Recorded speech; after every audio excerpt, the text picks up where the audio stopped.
Ready start. सभापति महोदय, आज हमारे देश में जो ऊपर से लेकर नीचे तक शिक्षा दी जा रही है उसमें व्यवस्था ही एक कारण है जिसकी वजह से शिक्षा का स्तर गिरता जा रहा है।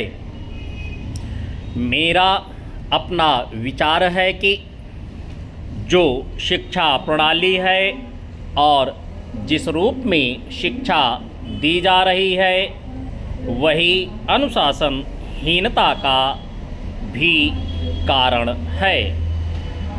अपने देश और प्रदेश में हर एक की अपनी अपनी भाषा है और वह बालक जो इस देश में पैदा हुआ है, जो अपनी मातृभाषा की गोद में पला है, उसको यदि अपनी मातृभाषा में ही शिक्षा दी जाए तो मेरा विचार है कि शिक्षा का स्तर ठीक हो सकता है।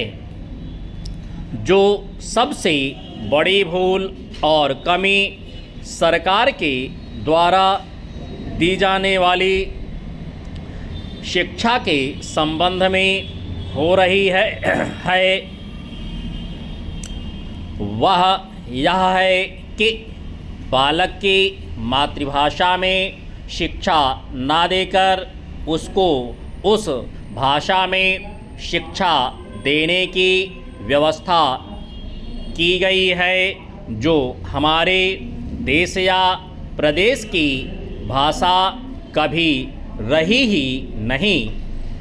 मेरा अभिप्राय विदेशी भाषा अंग्रेजी से है।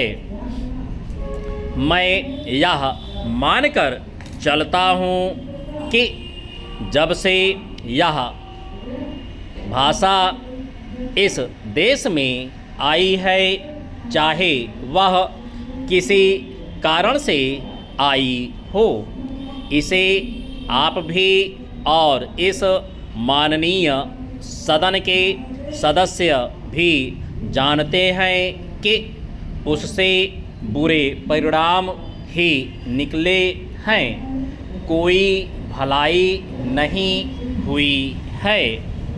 इस देश को जो हानि हुई है वह किसी से छिपी नहीं है।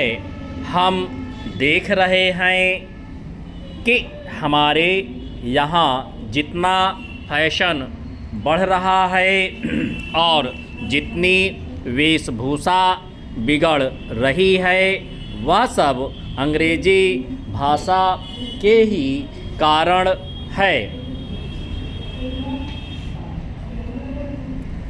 जिस समय यहाँ पर अंग्रेज़ों का राज्य था, प्रायः यह देखने को मिलता था कि वे लोग जो विशेष करके किसी न किसी तरह से सरकारी पक्ष के ही होते थे, अंग्रेज़ों से मिलने के लिए जाते समय अंग्रेजी वेशभूषा का ही प्रयोग करते थे। परंतु इस प्रदेश और इस देश का दुर्भाग्य है कि अंग्रेज़ों का राज्य समाप्त हो जाने के बाद भी लोग उनकी वेशभूषा को पहनते चले जा रहे हैं। इससे जो प्रभाव हमारे देश के फैशन पर पड़ा उससे लाभ के बजाय हानि ही हुई है और हो भी रही है। मेरा ऐसा विचार है कि अंग्रेजी वेशभूषा से इस देश को बहुत हानि हुई है। भारत की गौरवपूर्ण सभ्यता और संस्कृति के संरक्षण पर पर्याप्त ध्यान देने की आवश्यकता है।